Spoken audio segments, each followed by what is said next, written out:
नमस्कार।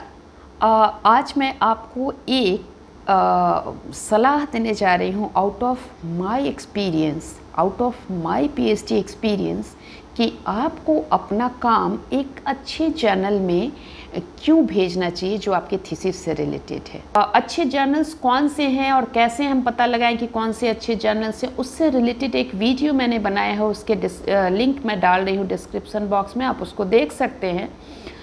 अच्छे जर्नल्स में जब आप पेपर भेजते हैं तो ये आपके काम को एनरिच करता है। ये कैसे एनरिच करता है?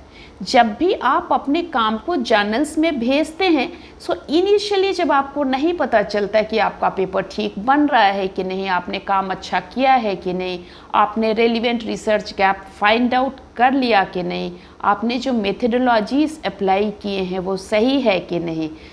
इन that case if you are not finding anyone कि आपके काम को रिव्यू करे, किसी के पास इतना वक्त नहीं होता कि आपके काम को रिव्यू करे और फीडबैक दे, इतना ज़्यादा टाइम कोई नहीं दे पाता।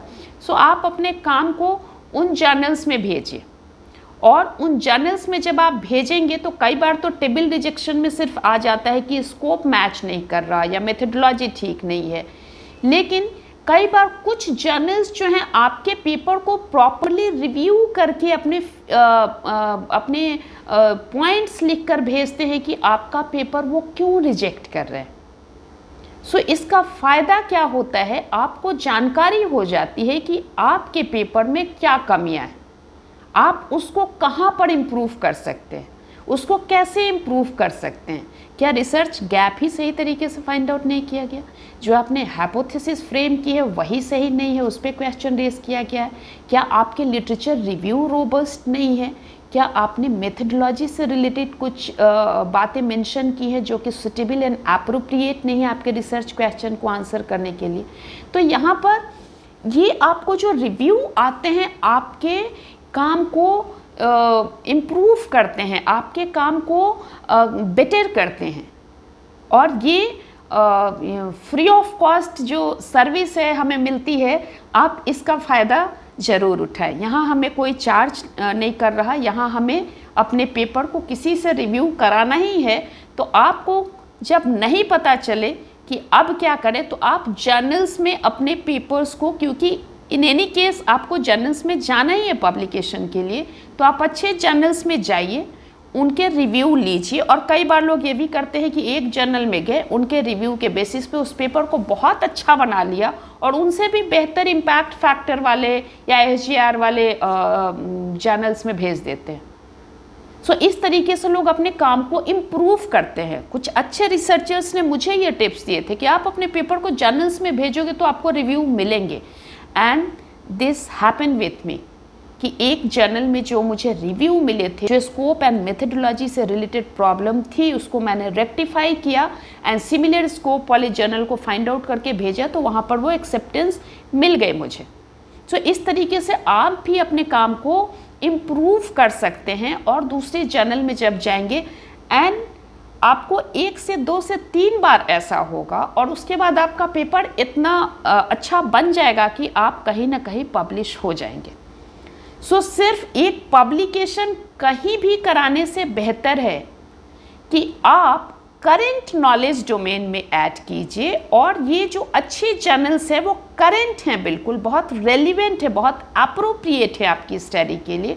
तो आप वहाँ पर जाकर यदि पब्लिश होते हैं, मतलब आपको पीएचडी की डिग्री मिलने के पहले एक स्टाम्प लग जाता है कि आपका काम सही है और आपने रेलिवेंट काम किया है, और उसको कोई रिजेक्ट नहीं कर सकता। आपका एग्जामिनर भी बाद में जब थीसिस को एग्जामिन करेगा तो वो भी रिजेक्ट नहीं कर सकता, क्योंकि उसको बहुत अच्छे जर्नल में ऑलरेडी एक्सेप्टेंस मिला हुआ है। Nobody is going to reject your work. At the end of 4 years or 5 years of your PhD journey, if you are getting the review of the examiner that this is not the relevant work, आप किस मुसीबत में फंसेंगे। तो इससे बेहतर है कि आप अपने इनिशियल डेज में ही PhD के, जब आप प्री PhD कोर्स कंप्लीट कर लेते हैं और अपने ऑब्जेक्टिव्स को फाइनल कर लेते हैं, तो आप जर्नल्स में पेपर भेजने के लिए जर्नल्स फाइंड आउट कीजिए, अच्छे जर्नल्स को, और उसके हिसाब से पेपर्स बनाकर आप भेजना शुरू कीजिए। 1 2 3 4 पेपर रिजेक्शन के बाद आपको एक्सेप्टेंस मिलेंगे, क्योंकि आप उसको इम्प्रोवाइज़ कर रहे हैं, आप उस पर काम कर रहे हैं, आप उसके बेटरमेंट के लिए आप उसमें अपना इनपुट डाल रहे हैं।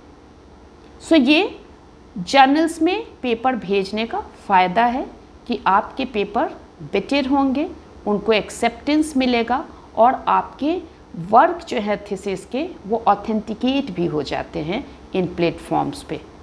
और इस तरीके से आप करेंट नॉलेज डोमेन में आपके थीसिस एक्सेप्टेंस के पहले आप करेंट नॉलेज डोमेन में कुछ ऐड कर चुके होते हैं। So must go for good publication in good journals, that is going to benefit you. और ये सिर्फ यहीं तक नहीं रहता, उसके आगे की जर्नी में भी आपको बेनिफिट करता है। सो must go for it. This is all for today. If you are liking the video, please like, subscribe and press the bell button so that you can get the new video notification when I am uploading it. Till then, bye bye. Thank you.